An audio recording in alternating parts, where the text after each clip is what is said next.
bastante corta, pero para que no sea tan corta vamos a repasar lo de la clase pasada un poco, no tan profundo como lo vio el doctor Moisés, pero vamos a repasarlo para que les quede claro la diferencia entre un vector de clonación y un vector de expresión, ¿ok? Primero, ¿qué es la clonación molecular? La clonación molecular es una técnica de DNA recombinante en la cual fragmentos específicos de DNA genómico, un fragmento de DNA, se inserta en un vector de clonación. Este DNA recombinante, esta molécula de DNA recombinante, posteriormente se incorporará a células en cultivo, puede ser una bacteria, y se mantiene durante el crecimiento de la célula huésped. Entonces, dentro de la célula huésped, este DNA recombinante comienza a multiplicarse y cuando la célula o la bacteria se divide, cada una de ellas va a llevar copias, múltiples copias de ese DNA recombinante. Ese es el concepto de clonación molecular. ¿Les queda claro o tienen alguna duda?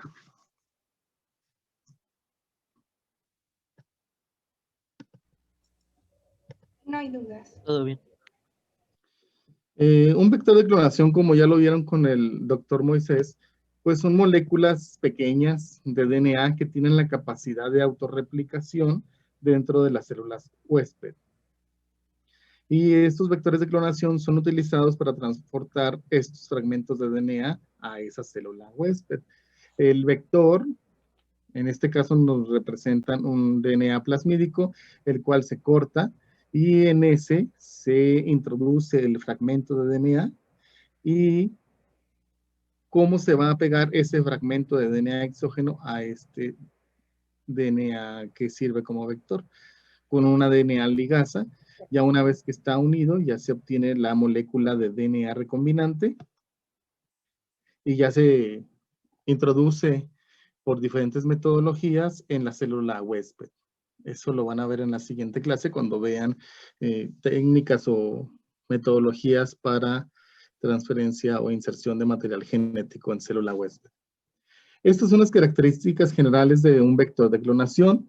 Un vector de clonación debe tener una alta eficiencia de transformación, tiene replicación autónoma, debe tener un marcador genético de selección, sitios únicos de restricción, fácilmente recuperable de la célula hospedera, debemos recuperarlo con mayor facilidad, no producirle daños a la célula hospedera. ¿Cuáles son los componentes de un vector de clonación? A ver, Quetzali, ya que te quedaste por aquí, vamos a recordar, recuérdanos, Quetzali, lo que nos dijo el doctor Moisés, cuáles son los 3 componentes básicos de un vector de clonación. Era el promotor. De clonación. Un vector de clonación no tiene promotor. A ver, ¿quién quiere participar? Yo, profe. Yo, profesor. Brian, por favor. Pues se supone que debería de tener un sitio de Brian, ¿se supone o deben tener? Bueno, debe de tener un sitio de multiclonación en el cual se van a encontrar las secuencias de reconocimiento para las enzimas. También ¿Para las enzimas qué? ¿Para la DNA polimerasa? Enzimas de restricción. Ok, para las enzimas de restricción. También debe de tener un agente de selección. Este va a permitir identificar pues, lo que vas a clonar con el gen de interés. Aquí había dado algunos ejemplos de resistencia a antibióticos. Y también debe de tener un origen de replicación, que va a ser el lugar donde se va a dar el inicio a la síntesis del ADN. La replicación. Ok, muy bien. Entonces son los 3 componentes de un vector de clonación: el origen de replicación, el marcador o agente de selección y el sitio de multiclonación, o conocido comúnmente en inglés como polylinker, pero también así lo llaman en español. Entonces, un sitio de multiclonación o polylinker es lo mismo, ¿ok? Y como dijo Brian, efectivamente en este sitio de multiclonación es donde vamos a tener todas esas secuencias que van a ser reconocidas por las diferentes enzimas de restricción, donde va a cortar cada una de ellas de manera sitio específica. El marcador de selección o agente de selección puede ser un antibiótico o puede ser un agente que se utiliza como auxotrofía. ¿Recuerdan eso? Brian, ¿recuerdas eso? Los agentes de selección que se utilizan como auxotrofía, o qué es la auxotrofía. Habíamos utilizado XGAL. Se supone que la auxotrofía es cuando no puedes crear tus propios factores de crecimiento. Ok. Y entonces, ¿qué puede ser un agente de selección, un marcador de selección? ¿Qué puede ser? A ver. Mariscal. Sí, la XGAL o también la resistencia. Sagrado Mariscal. Sí, es que está hablando el compañero profesor. Sí, vamos a darle oportunidad a ok. Sagrado Mariscal, por favor. Bueno, pues por ejemplo, que no puedas sintetizar alguna molécula como algún intermediario, no sé, por ejemplo, de la lactosa, entonces ese marcador de selección nos indica cuál es aquella que pueda, por medio de la auxotrofía, como bien dijeron, ahora pues usar la lactosa. Ok, es un ejemplo muy común, pero en auxotrofía se usan mucho genes que codifican para la síntesis de moléculas en especial, mucho. ¿No se acuerdan? ¿Aminoácidos? Sí, ¿quién dijo? Raimundo. Raimundo, ¿qué te apellidas? López. Sí, se usan muchos genes que codifican para enzimas involucradas en la síntesis de aminoácidos, exactamente. Entonces, a veces tenemos un gen que codifica para una enzima involucrada en la síntesis de la leucina, porque resulta que la bacteria no crece en presencia de leucina, entonces le ponemos ese gen, el cual metaboliza la leucina, y ya puede crecer en presencia de leucina. Y es un modo de crecer a la bacteria en auxotrofía. ¿Sí se entiende o no? Sí, profesor. Ok. Pero los más utilizados como marcadores de selección son los genes que codifican para resistencia a antibióticos. ¿Y cuál es la diferencia entre un vector de clonación y un vector de expresión? La principal, se los dijo el doctor Moisés, ¿cuál es la principal diferencia? ¿Qué tiene, además de los tres componentes que tiene un vector de clonación, qué tiene principalmente extra un vector de expresión? Además de El promotor. Pero exactamente, el promotor es lo más importante que debe tener un vector de expresión. ¿Por qué? Porque es la secuencia que va a regular la expresión de los genes. Ok. ¿Qué entiendes tú? ¿Quién está hablando? Perdón. Cerón. Ok, Cerón. ¿Y qué entiendes tú, Daniela, por un vector de clonación y un vector de expresión? ¿Qué entiendes tú por expresión? ¿Qué necesitamos en un vector de expresión? Como su nombre nos indica. ¿Qué necesitamos? Pues yo, por ejemplo, lo que entiendo entre clonación y la expresión, por ejemplo, el de clonación nos va a permitir como transferir y replicar la secuencia, pero y a diferencia de la expresión, va a poder hacer lo mismo, pero también va a poder expresar esos genes que nosotros queremos. Ok. ¿Y a qué te refieres con expresar el gen que introduzcamos aquí? Que corte yo con KPN1 y con HIND3 y ahí introduzca yo un gen de interés. Y aquí está el promotor que va en aquella dirección, 5', 3' para allá. Y se expresa. ¿A qué te refieres con que se exprese, Daniela? Estoy pensando cómo explicarlo. Osvaldo Cruz. Sí, la diferencia entre un vector de clonación y uno de expresión es que el vector de clonación solamente se va a replicar en la célula hospedera y el vector de expresión se transcribe y aparte se traduce en una proteína o en proteína, que es la finalidad. Ok, entonces inicialmente el gen que introduzcamos aquí, Osvaldo, se va a transcribir de DNA a qué? A RNA mensajero. Y de si ya el RNA mensajero que tengamos, que es el que está codificado en el gen que introduzcamos aquí, lo convertimos en proteína, ¿qué mecanismo se utiliza para convertir el RNA mensajero en proteína? Osvaldo, Sí, estoy pensando. ¿qué mecanismo se utiliza para convertir el RNA mensajero en proteína? Para leer el mensaje del RNA y producir una proteína.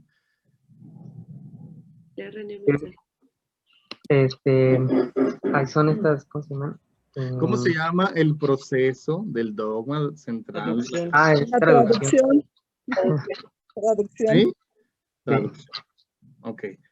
Y lo principal que necesitamos es el promotor. ¿Por qué, Osvaldo? ¿Qué hace el promotor? ¿Qué función tiene un promotor en un vector de expresión a diferencia de un vector de clonación? El promotor contiene secuencias, bueno, facilita la transcripción, entre otras cosas, y también tiene otras secuencias que regulan la expresión, es decir, puede contener secuencias que están controladas por una proteína que necesita un inductor para que la proteína se separe de esta secuencia y permita la transcripción. Ok. Ok, entonces lo primero es para la transcripción y posteriormente ya ese RNA mensajero con la traducción se convierte, bueno, se lee el mensaje del RNA y se sintetiza una proteína, ¿verdad? Ese es el principal componente extra de un vector de expresión comparado con un vector de clonación. Sin embargo, los vectores de clonación pueden tener otras, los de vectores de expresión, perdón, pueden tener otras cosas. Osvaldo, ¿me ayudas leyendo, por favor, las diferencias de una por una entre los vectores de clonación y los vectores de expresión? Sí. Las diferencias de un vector de clonación son que se utiliza para obtener numerosas copias del DNA insertado. ¿Y el vector de Pueden ser... expresión? Y el vector de expresión, o sea, quiero que me compares cada viñeta con cada viñeta porque va relacionada. Claro, sí. Ok, un vector de clonación se utiliza para obtener numerosas copias del DNA insertado, mientras que un vector de expresión se utiliza para obtener un producto del DNA insertado, ya sea RNA o como proteína.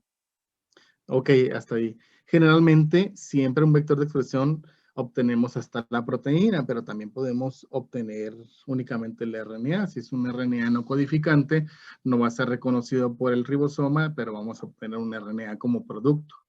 Pero para eso necesitamos el promotor. Pero en la mayoría de los vectores de expresión siempre obtenemos hasta nivel de proteína. ¿Sí, chicos? ¿Sí les queda claro? Sí, profesor. Ok. ¿Qué otra diferencia hay, Osvaldo, entre el vector de clonación y el vector de expresión? Sí, los vectores de clonación pueden ser plásmidos, fagos, fagémidos, cósmidos. ¿Cómo se llamaban estas? Así, léelo. BACS, Bueno, se dicen BACs. BACs, JACs, etc. Ok. Mientras que los de expresión son plásmidos. Los vectores de expresión siempre son plásmidos, chicos, ¿ok? Que les quede claro eso. No vamos a encontrar un vector de expresión que provenga de un fago, o que provenga de un fagémido, o que sea cósmido, o que sea BAC o JAC. Siempre son plásmidos los vectores de expresión. Mientras que los vectores de clonación, nada más, como nada más nos funcionan para guardar material genético y obtener numerosas copias, pueden ser plásmidos bacterianos o pueden ser provenientes de fagos o un híbrido entre plásmido y fago que se llama fagémido, un híbrido entre un fago en especial que es el fago lambda y un plásmido que se llama cósmido, los cromosomas artificiales de bacterias o los cromosomas artificiales de levaduras, que lo van a ver en la siguiente clase. ¿Qué otra diferencia de lo que les decía ahorita, Osvaldo, encontramos? Los vectores de clonación contienen un origen de replicación, un sitio de multiclonación y un marcador de selección. Pero los vectores de expresión contienen, además de los componentes de un vector de clonación, elementos para dirigir la expresión del gen clonado. Un promotor, un sitio de inicio de la transcripción, sitio de término de la transcripción, un sitio de reconocimiento del ribosoma, un codón de inicio y un codón de terminación. Puede tener todos estos componentes, que es lo ideal para un vector de expresión, porque si tiene todos estos componentes, pues ya se puede producir hasta una proteína, el promotor, el sitio inicio de transcripción para producir el RNA, tiene que tener un sitio donde termine la transcripción de ese gen clonado para que se pare la transcripción. Y si ya se produce ese RNA, pues que ese RNA que se produjo tenga un sitio de reconocimiento del ribosoma, la secuencia Shine-Dalgarno en procariotes y la secuencia COSAC en eucariotes. Si queremos que ese RNA mensajero sea traducido y se sintetice una proteína, pues necesitamos que ese RNA mensajero lleve un codón de inicio y un codón de término, ¿verdad? Y hay otros elementos como etiquetas, pueden ser en el amino, en el carboxilo, todo eso ya es repaso porque se los explicó muy bien el doctor Moisés. Estas son algunas de las cosas que tienen los vectores de expresión, además del origen de replicación, el marcador de selección y aquí está la sitio donde dice el gen de interés, ahí ya se introdujo en el sitio de multiclonación o polylinker, es el otro nombre con el que se le conoce, polylinker, ahí ya tenemos el gen de interés, pero lo más importante de un vector de expresión es el promotor, el cual puede ser inducible o no, pero la mayoría de los vectores de expresión tienen promotores inducibles. Además, tiene secuencia de reconocimiento por el ribosoma, que en el caso de las bacterias es la secuencia Shine-Dalgarno. Puede tener una etiqueta en el extremo amino terminal, puede tener una etiqueta en el extremo carboxilo terminal, aunque no viene aquí representada. Tiene que tener un sitio de paro de la transcripción, al igual que un sitio de inicio de la transcripción. Y este sitio de poliadenilación, pues va a depender de la proteína de interés que me interesa. Si es una proteína eucariótica, recuerden que los RNAs mensajeros eucarióticos tienen una cola de polía en el extremo 3'. ¿Sí lo recuerdan? Sí. Los RNAs mensajeros procarióticos tienen en el extremo 3' una cola de polía, entonces a veces en estos vectores de expresión les añaden los sitios de poliadenilación para que el gen de interés que fue clonado pues ya lleve la cola de polía y cuando lo lea el ribosoma sepa dónde pararse la traducción y ya no siga después ahí cuando ve la polía, siga sintetizando la proteína. Es un mecanismo, ¿ok? ¿Eso lo tienen los eucariontes? El sitio de poliadenilación es en los eucariotes. Los RNAs mensajeros eucarióticos lo tienen los RNAs mensajeros eucarióticos. Mientras que los RNAs mensajeros procarióticos de bacterias no tienen la cola de polía. ¿Sí? Sí. Entonces, la ¿En cola su de lugar polía qué tienen? tienen secuencias de reconocimiento para terminar la transcripción, pero para terminar la traducción también hay secuencias, pero no hay secuencias así muy específicas como en el caso de los eucariotes, que está la cola de polía, que es característica de los RNA mensajeros eucarióticos. ¿Son los sitios de stop o enlaces de stop? Bueno, o sea, hay para la transcripción sí, pero ya el RNA mensajero, al final, no tiene una cola de polía en los procariotes. Pero para que el ribosoma sepa dónde terminar y se desestabilice, pues reconoce el codón de paro y aunque sigue ahí un poco avanzando, él reconoce estructuras secundarias en el RNA y se desensambla. Pero no es una secuencia consenso o característica como el caso de los RNA mensajeros eucarióticos. ¿Sí, chicos? La cola de polía es una marca, es un hallmark, es una marca de los RNAs mensajeros eucarióticos, la cola de polía. ¿Ok? ¿Sí o no? ¿Una levadura es eucarionte o procarionte? Eucarionte. Eucarionte. ¿Por qué, María de los Ángeles? Porque tiene un núcleo membrana, bueno, más bien tiene membrana en todos sus organelos. Bueno, otros organelos también. ¿Esa es la diferencia principal entre una célula eucarionte y una célula procarionte? Sí. que la célula procarionte no tiene membrana, sí, no tiene sus órganos protegidos por una membrana y los eucariotes sí. Muy bien. Y entonces, en el caso de los eucariontes, ¿tiene ribosomas o no? Sí, sí tiene ribosomas. Y los ribosomas están protegidos por una membrana. Ay, sí. María de los Ángeles. Sí, ¿Y en las bacterias tienen ribosomas o no tienen ribosomas las bacterias? también tiene ribosomas. ¿Y tienen membrana de esos ribosomas o no? No, Entonces, ¿será esa realmente la principal característica que hace la diferencia entre una célula procarionte y una célula eucarionte? A ver, recuerda. el núcleo, bueno, que contiene un núcleo. Esa es la principal. El desnudo lo tienen las procariotas y el núcleo membranoso o envuelto lo tienen los eucariotes. Ok, entonces la principal diferencia es la presencia Es el núcleo. del núcleo. Ok, muy bien.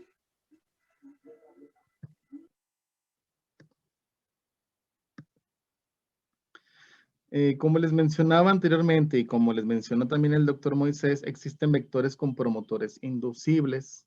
Por ejemplo, este vector o este plasmido es el PET 281124, el cual tiene un promotor T7, el cual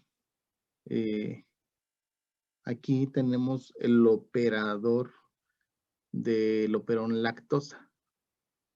¿Sí recuerdan el operón lactosa? Sí, profesor. ¿Quién? Levante la mano. ¿Es el LAC? Levante la mano. ¿Quién quiere decirme qué es el operón lactosa? ¿A qué se refiere con el operador LAC? Yo, Paola. No sé quién eres.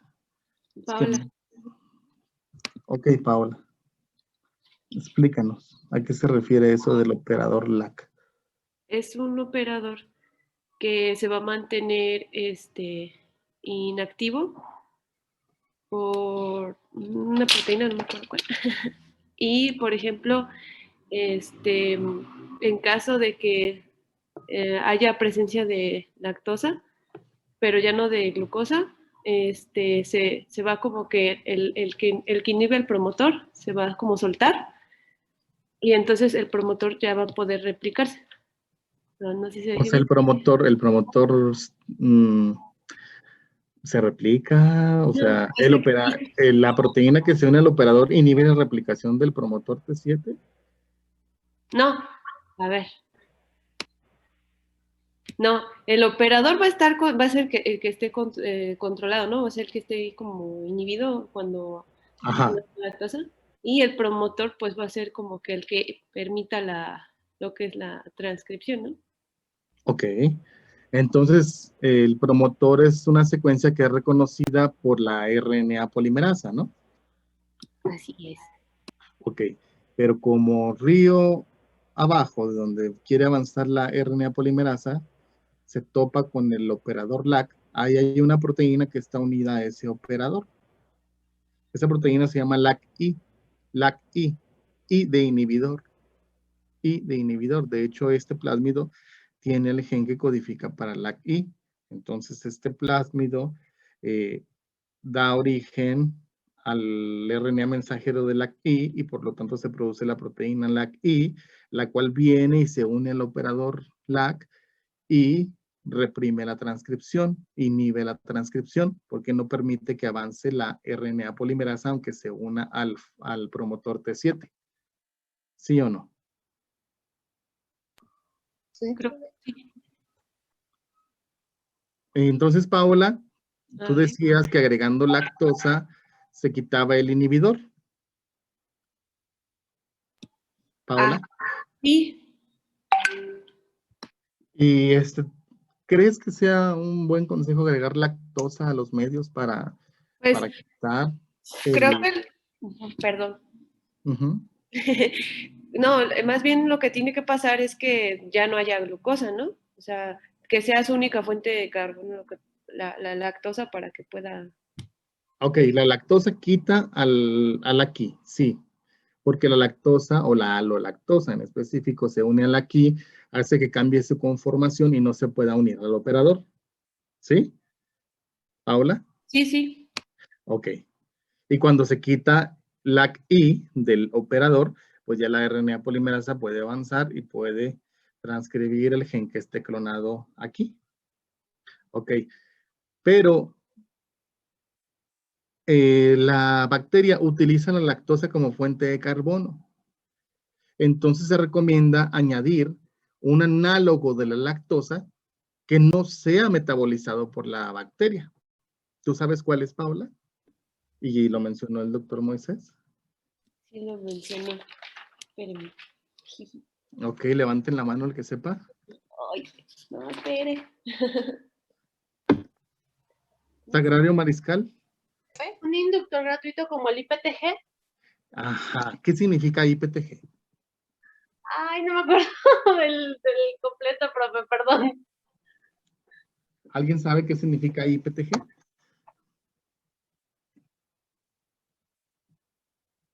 ¿No? Era creo que el isopropil Sí. tiogalactósido, algo así. Sí, sí, sí. Isopropil beta de tiogalactósido. Ok, isopropil tiogalactósido es un análogo de la lactosa, el cual se une al aquí y lo quita del operador porque hace que cambie su conformación. Y la ventaja de utilizar IPTG o isopropil tiogalactósido es que el IPTG no es metabolizado por la bacteria. Si le agregamos lactosa, en algún momento la bacteria va a dejar, ya no va a haber lactosa porque la consumió, ya la degradó en glucosa y galactosa, y después la glucosa se fue a glucólisis, y la galactosa después también se va a glucólisis, y se metaboliza y se le acaba. Pero si yo le agrego IPTG al cultivo, no va a metabolizar el IPTG, y el IPTG es un análogo de la lactosa. Entonces se utiliza principalmente IPTG. ¿Ok? Fíjense muy bien aquí en este vector de expresión que tiene el origen de replicación. Esto anótenlo porque ahorita lo vamos a ver más adelante. El origen de replicación de aquí es el COLE1 que proviene del plásmido PBR322. Tiene el marcador de selección que es un gen de resistencia a la canamicina. Tiene aquí donde está lo amarillo, ya introdujeron el gen, un gen LS1124, utilizando los sitios de restricción CHO1 en la posición 1 y NCO1 en la posición 609. Entonces ahí ya introdujeron ese gen. Además de tener lo que tiene un vector de clonación, el origen de replicación, el marcador de selección, tiene aquí un gen que codifica para una proteína que es LAC-I, que es el inhibidor que se une al operador, inhibiendo la transcripción. Por eso es un promotor inducible. ¿Cómo lo vamos a inducir? Añadiendo IPTG al cultivo bacteriano, para que IPTG se una al LAC-I, que está unido al operador, cambia la conformación del LAC-I y se quita, y ya la RNA polimerasa puede avanzar, transcribir el cual este gen va a tener, el RNA mensajero va a tener en su extremo carboxilo una etiqueta de histidinas. ¿Se recuerdan para qué servían las etiquetas de histidinas? Juan García.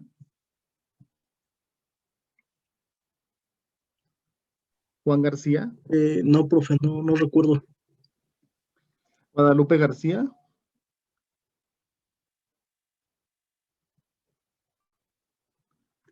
Guadalupe García. Se supone que era para purificar, bueno, algo de purificar las proteínas, ¿no? Ok, sí. La proteína va a tener en su extremo carboxilo, una etiqueta de histidinas y nos va a permitir purificarla. Es cuando queremos obtener una proteína recombinante y la purificamos mediante, ¿cómo? Mediante cromatografía de ¿qué tipo? Guadalupe. Cromatografía de afinidad. Ok. Y generalmente se utilizan columnas que llevan ¿qué cosa? ¿Qué compuesto metálico? Creo que era zinc, No, ¿no? Ah, no, níquel. níquel. Sí, níquel, perdón.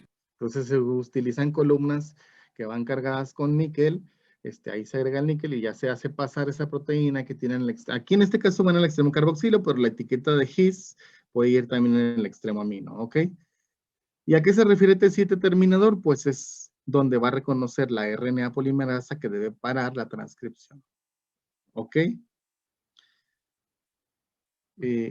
A lo que iba es la utilización del IPTG en estos vectores inducibles, con esto que ya les explicó muy bien el doctor Moisés la semana pasada, el lunes, perdón. Denise Domínguez, ¿nos repites esta diapositiva brevemente, por favor?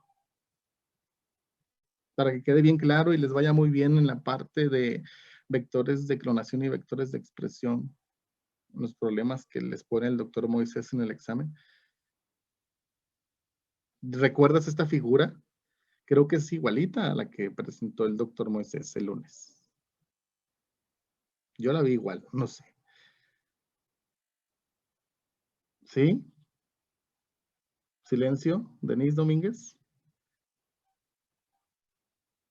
¿No estás ahí? Le pueden comentar a su compañera por un WhatsApp que le vamos a poner falta. Le voy a poner falta. Emiliano Díaz. Sí, profesor. ¿Me puedes explicar a qué hace alusión esta figura? La cual le explicaron el lunes.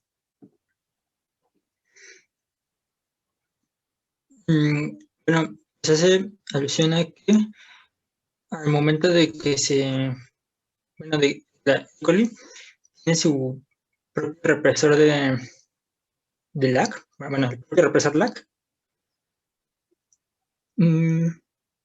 Bueno, la verdad no recuerdo mucho de esta diapositiva. Alguien que levante la mano. O sea, ya se les olvidó la clase de lunes. Entonces, para el examen. A ver, Osvaldo. Yo creo que Osvaldo es el único que pone atención, ¿no?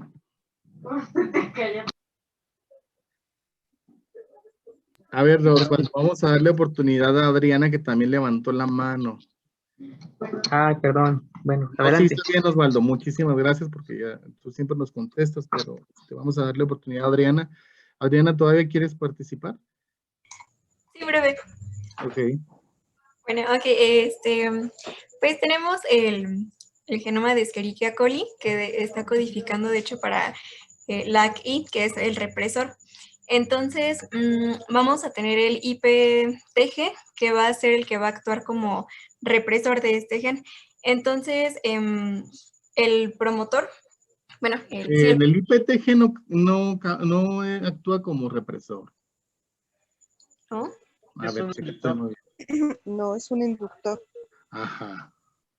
Entonces, el represor es LAC-I, pero el IPTG no es represor de este gen, o sea. ¿Sí te acuerdas bien, Adriana, o le damos la oportunidad a alguien más? No, que alguien más participe. María de Los Ángeles. Bueno, más o menos lo que recuerdo es que el IPTG se va a unir al inductor porque, como lo mencionó, es un análogo de la lactosa. Entonces, ¿A cuál inductor se va a unir al IPTG? Al LAC-I. O sea, LAC-I es un inductor. No, el LAC-I, bueno, no. IPTG es un inductor de la lactosa. Ese se va a unir al represor. Ok, sí. Se va a unir a la proteína represora, que es LAC-I. A la proteína represora, y eso va a hacer que, bueno, se quite del sitio donde se encuentra y entonces pueda empezar la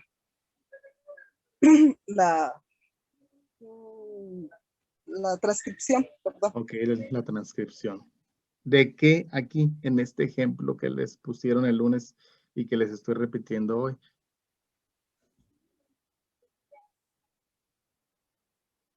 Aquí, es que hasta lo dice. Ajá, aquí tenemos el gen LAC.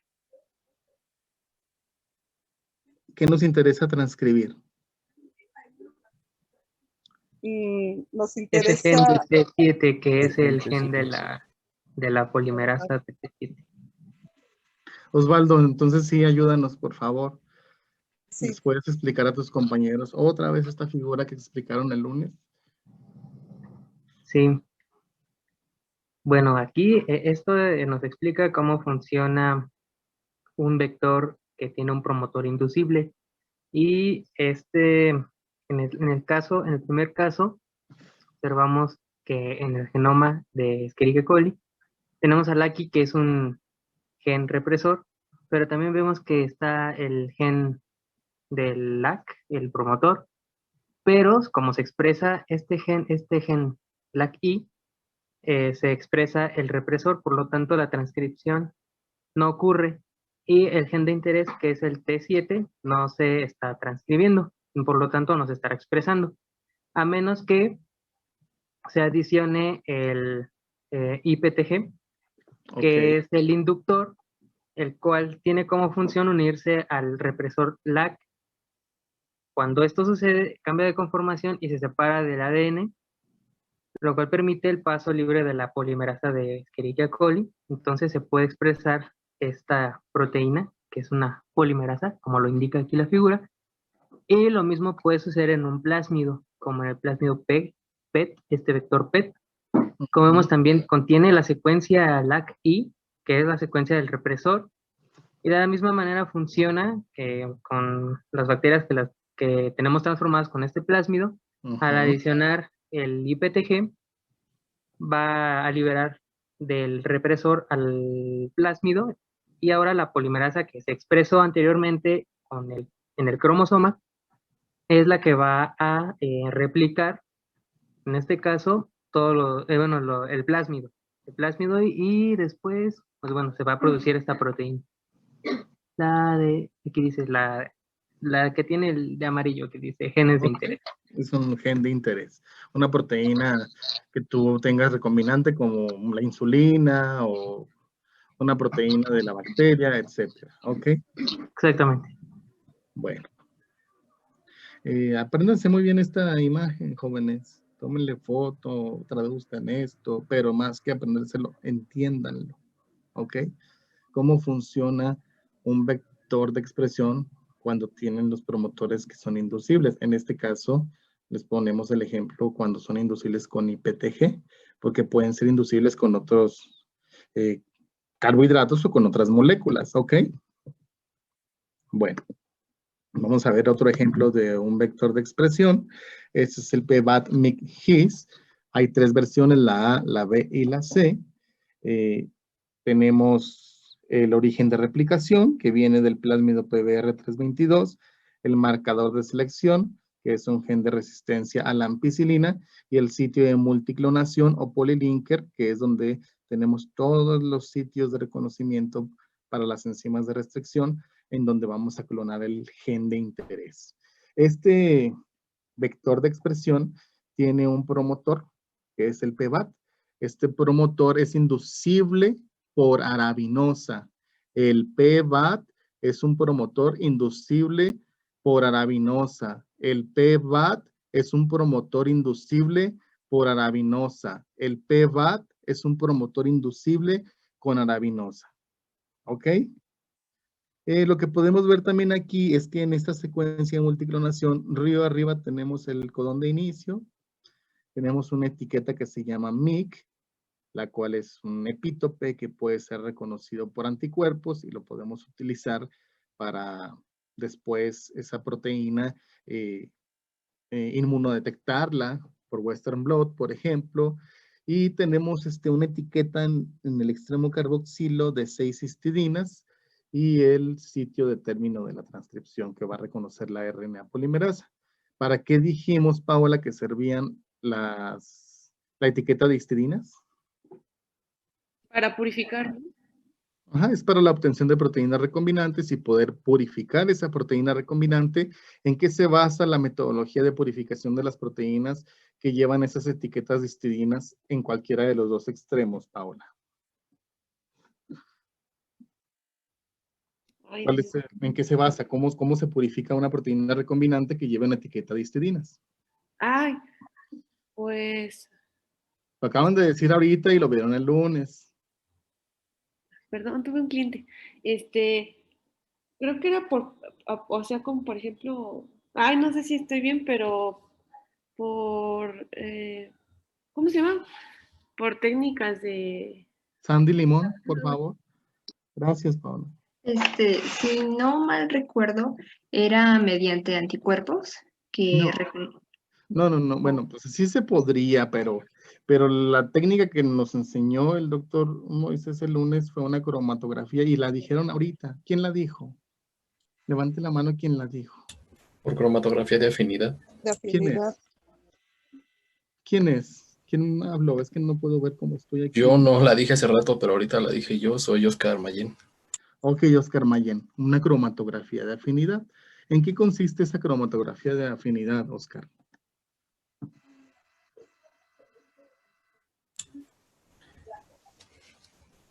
En que la columna, en este caso, la proteína que se va a purificar tiene que tener afinidad por el empaque que tiene la columna. Ajá. Para que la retenga en una primera instancia. Ajá. Y posteriormente... ¿Qué tiene la columna? ¿Qué debe tener la columna para que las histidina reaccionen con esa cosa que tiene la columna? Con eso que tiene la columna. ¿Cargas? Es afín la histidina. Es que la columna tiene una fase estacionaria que son esferas de silicato con níquel. Ok. Anoten así con mayúsculas y pónganle fosforescente y rojo. Níquel, níquel, níquel, níquel. Es una cromatografía de afinidad y la afinidad de las histidinas es al níquel. Entonces las histidinas se unen al níquel por afinidad mediante un enlace covalente coordinado o un enlace covalente dativo o un enlace bipolar. Y de esa manera podemos purificar a las proteínas recombinantes que lleven etiquetas de histidinas con columnas de afinidad a níquel. Cromatografía de afinidad, ¿ok? Ok, entonces la diferencia con el del PBAT y el vector que les había puesto anterior, el PET, es que tiene un promotor que se llama PBAT y este es inducible por, ¿qué les dije que era inducible el PBAT? Por arabinosa. Lo repetí muchas veces, no se les vaya a olvidar para el examen. El PBAT es inducible con arabinosa. ARA-C, aquí está el gen que codifica para ARA-C. Codifica para una proteína que se une al promotor PBAT y al igual que LAC-I se une al operador, ¿se acuerdan? ARA-C se une en una región del PBAT y lo inhibe. Pero cuando nosotros le añadimos arabinosa al medio de cultivo, la arabinosa va y se une a ARA-C y hace que cambie la conformación y ya puede el PBAT ser reconocido por la RNA polimerasa y ya se puede transcribir el gen que hayamos clonado aquí. Ok. Pero aquí es con arabinosa, por ejemplo. Aquí. Miren, este es ARA-C. Este es el promotor PBAT. Sin arabinosa, en el medio de cultivo, esta ARA-C, que se está produciendo a partir de ahí del plásmido, se une así formando un dímero, en el cual en el extremo carboxilo tiene el dominio de unión al DNA. Entonces aquí se une a una región que se llama O2 y con este otro dímero, con el extremo carboxilo terminal de este otro dímero, de este monómero, perdón, se une a L1. Entonces este dímero forma un loop y de esa manera se reprime la transcripción, es decir, no se lleva a cabo. Pero en el extremo amino terminal, aparte de que es el dominio de dimerización, tiene un sitio de unión o de reconocimiento para la arabinosa. Cuando añadimos arabinosa, son estas bolitas naranjas. Se unen ahí, aquí, se une la arabinosa aquí y se une la arabinosa aquí. Y este dímero cambia su conformación. Fíjense ahora de L1, este que estaba acá pegado en O2, se despega de O2 y se pega a L2. Y de esa manera sí permite que la RNA polimerasa entra en contacto con el promotor BAT, con el PBAT, y ya se puede transcribir el gen que esté arriba abajo de este promotor. ¿Se entiende o no cómo se induce un promotor PBAT? ¿Alguien tiene dudas? Entonces, ARA-C es un promotor. ARA-C, no, ARA-C es una proteína. Ok. El promotor se llama Es PBAT. una proteína. Ajá. ARA-C es una proteína. Es el que contiene arabinosa. Normalmente no tiene arabinosa hasta que se la agreguemos al medio. Este es un monómero de la proteína. Okay. Mira, María de los Ángeles. Ajá. Tiene el extremo amino. Sí. Aquí dice N-terminal. Y este es el extremo carboxilo. Tiene un enlazador aquí, o sea, con el que se une el dominio carboxilo terminal y el dominio amino terminal. El dominio carboxilo terminal se une al DNA y el dominio amino terminal se une con otra proteína ARA-C formando un dímero. Entonces ARA-C actúa como dímero. Y entonces se une aquí en L1 y se une aquí en O2. Forman un loop. Y de esa manera, en ausencia de arabinosa, no permite que se transcriba, que llegue la RNA polimerasa y se una al promotor PBAT. Pero cuando yo añado medio, es decir, más arabinosa, estos puntitos naranjas, es la arabinosa que le agregué, se van a unir al extremo amino de cada monómero y va a hacer que se cambie la conformación de ese dímero y se va a despegar este monómero de O2 y se va a pegar en L2. ¿Sí ves aquí? L1, L2 y acá es L1, O2. Sí. Entonces, de esa manera ya se pierde este loop, se suelta el DNA para acá y ya la RNA polimerasa puede llegar y unirse al promotor PBAT y ya puede iniciar la transcripción. De esa manera, estos vectores tienen ese promotor que es inducible por arabinosa. Entonces, el PBAT es inducible con arabinosa. Hay que agregarle arabinosa al medio para permitir que ARA-C cambie su conformación y ya se pueda transcribir el gen que esté clonado arriba abajo del promotor PBAT. Profe, ¿este es un inductor positivo? La arabinosa es igual que el IPTG. Pero en este caso no hay un represor, ¿verdad? El represor es ARA-C. Ah, ok. ¿O no? Sí, es que como dijo cambio de conformación, pues yo me imaginé que... ¿Y Lucky no cambia su conformación cuando le agregas el IPTG? Sí, pero, o sea, yo me imagino, aquí en este caso, o sea, me imagino que, pues nada, o sea, como que se activaba y al agregar el ARA. Entonces, pensé que, o sea, que nada, que este mismo era el, no, o sea, que no había un inhibidor, pues. El inhibidor es ARA-C, al igual que Lucky en el promotor de lactosa. En los promotores de lactosa, ¿cuál es el inhibidor? Lucky. ¿Y con qué lo inducimos? Con IPTG. ¿Por qué? Porque el IPTG se une a Lucky y ¿qué hace? Que Lucky cambie su conformación y se despegue del operador. Ajá, pero en este caso igual, o sea, se cambia de conformación y se despega del No, operador. aquí cambia de conformación, pero no se despega. Simplemente se despega de una región, pero se pega a otra, pero no se despega del DNA. Si te fijas aquí, L1, L2 son regiones a las que se puede unir. Cuando no hay arabinosa, un monómero está unido a L1 y el otro monómero está unido a O2. Pero cuando agregamos arabinosa, estos puntitos naranjas, uno se pega aquí y el otro se pega aquí. Eso origina que este monómero se desprenda de O2 y venga y se pegue a L2 por un cambio conformacional. Y esta cadena del DNA se estira y ya puede llegar la RNA polimerasa y ya se puede unir al PBAT y ya puede iniciar la transcripción. Ok. ¿Y O2 qué es? Es la región a donde se une uno de los monómeros de ARA-C. Así se le llama. Así como acá, ¿cómo le llaman a la región donde se une LAC-I, Osvaldo?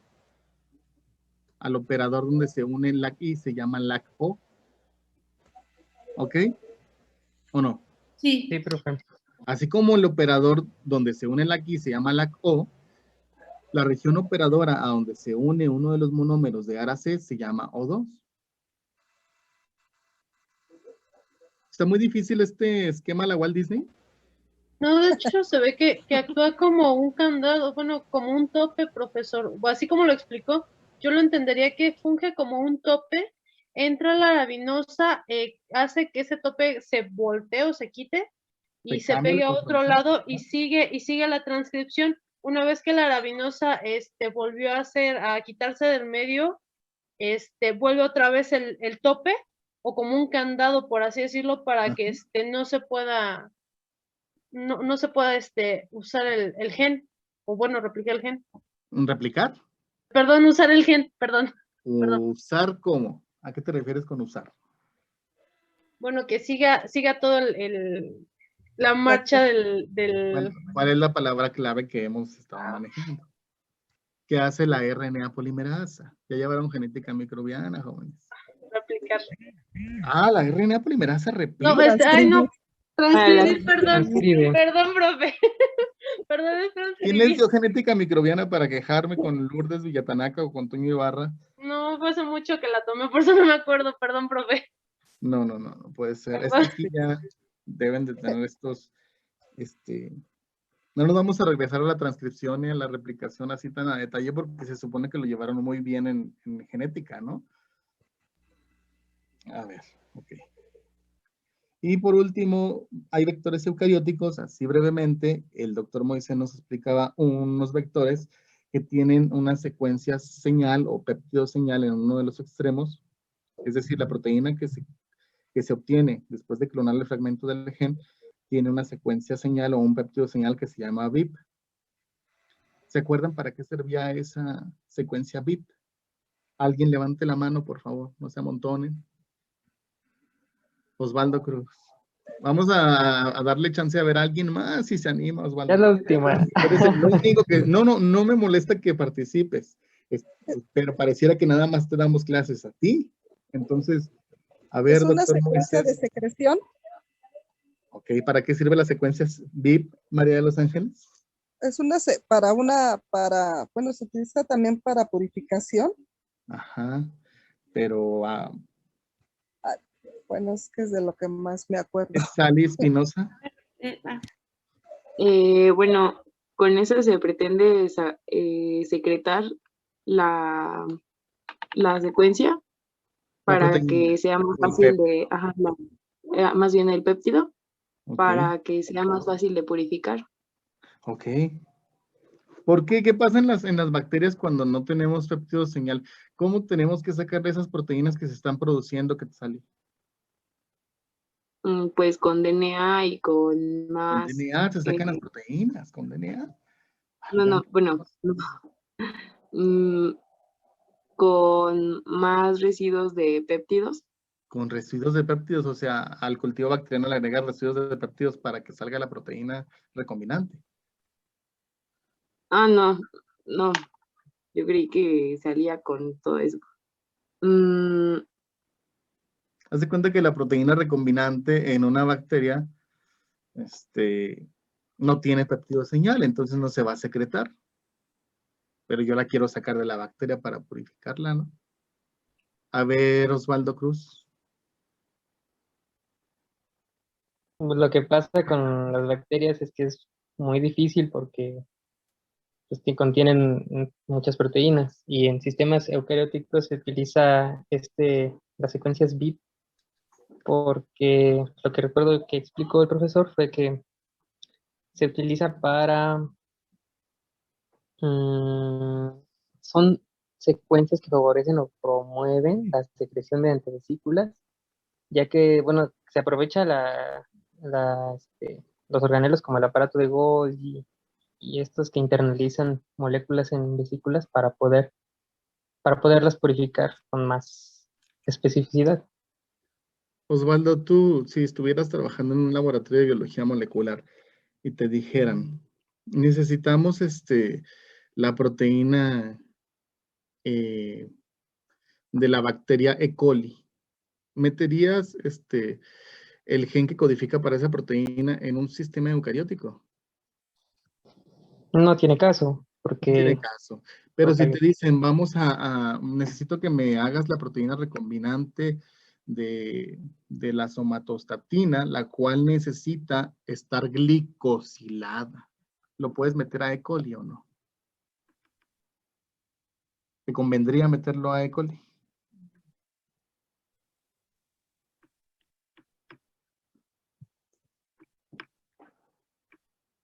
Yo creo que no te pusieron atención, muy. Bueno, Pasó, chicos. pongan mucha atención en los ejercicios que les va a mandar de tarea el doctor Moisés, porque ahí pueden estudiar bastante lo de la clase pasada. Esto era nada más un repaso, pero ya duramos 1 hora en el repaso, ¿no? Entonces, y tenemos que ver la nueva clase. Entonces, este tiene un promotor de metalotioneínas, también eso se los explicó, ya no voy a profundizar en eso, porque también ya lo vieron. Y ya les explicó él cómo actuaban estas metalotioneínas, a donde se unen metales, por eso se llaman metalotioneínas. Por ejemplo, aquí tenemos una metalotioneína, está moradita, MT, que comúnmente tiene zinc, pero si nosotros agregamos al medio cadmio o cobre, este nuevo metal va a competir con el zinc, lo va a desplazar, y el zinc desplazado de la metalotioneína es el que se va a unir al factor de transcripción de la metalotioneína 1, se llama MTF1, el cual se va a unir en el promotor y va a permitir que se forme todo el aparato de transcripción en una célula eucarionte. Y ya la RNA polimerasa va a avanzar y va a producir el RNA. ¿Ok? Entonces, es un ejemplo. Este es un promotor que es inducible por metales, donde participan las metalotioneínas. Ok. También esto de las secuencias VIP, que ya vimos que eran secuencias necesarias que deben llevar algunas proteínas para que sean como péptido señal reconocidos por la célula eucarionte y lleguen al aparato, al retículo endoplásmico, al aparato de Golgi, porque muchas de esas proteínas, como son eucarióticas, necesitan glicosilarse o sufrir modificaciones post-transcripcionales y ya puedan ser secretadas al medio, donde está creciendo esa célula eucariote. Y la etiqueta de histidinas, que dijimos que era para la purificación de una proteína recombinante, mediante una cromatografía de afinidad, donde se utiliza el níquel. El níquel interacciona con los grupos imidazol de las histidinas por afinidad, mediante un enlace covalente coordinado o enlace covalente dativo o un enlace bipolar. Entonces les queda de tarea investigar qué es un enlace covalente coordinado y la diferencia con un enlace covalente normal. ¿Ok? Después agregamos un exceso de imidazol, el cual compite con el imidazol de la etiqueta de histidinas y de esta manera desplaza a la proteína recombinante y el imidazol nuevo se une al níquel, desplaza la proteína recombinante y esa ya va a salir aquí y ya vamos a obtener nuestra proteína recombinante purificada. Así es como la proteína con sus grupos imidazol interacciona con el níquel mediante este enlace covalente coordinado o enlace covalente dativo o enlace bipolar, en donde ya aquí les puse un par de electrones compartido por los dos átomos, es aportado por solo uno de ellos. Aquí el níquel es el que aporta los dos átomos. En un enlace covalente normal, los dos átomos que interaccionan, uno cede un electrón y el otro cede el otro electrón. Aquí no, aquí uno de los dos cede el electrón. Los grupos imidazol de las histidinas interaccionan por afinidad con el níquel y el imidazol que se añade a la columna desplaza la proteína recombinante por competencia. ¿Dudas o preguntas hasta aquí? Chicos.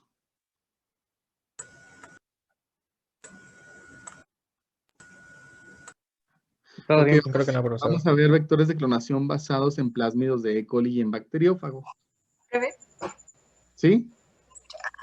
Entonces, como tal, las VIP nos van a servir nada más para promover, bueno, sí, promover la salida de las proteínas. Es que me confundí un Sí, poco. para la secreción de las proteínas en un sistema eucariótico. Y eso nos facilita muchísimo la vida en el laboratorio. ¿Por qué? Porque generalmente si en un sistema procariótico, por ejemplo, la proteína recombinante se está produciendo adentro de la bacteria, pero tú necesitas la proteína recombinante para purificarla. Entonces lo que hacemos con esas bacterias, ¿tú qué crees que se haga? ¿Quién eres, perdón? Adriana. Adriana, ¿tú qué crees que se haga con esas bacterias que tienen adentro en el citoplasma la proteína recombinante? ¿Qué tenemos que hacer para sacar de adentro la proteína recombinante? Podríamos lisarla. Hay que lisarla, esa es la clave. Y para lisarla, haz de cuenta que se utilizan métodos muy similares a cuando lisábamos la célula para extracción de DNA. ¿Qué podrías utilizar? Podríamos utilizar SDS o zonificación. Zonificación, ¿qué es eso? Con ondas. Sonicación.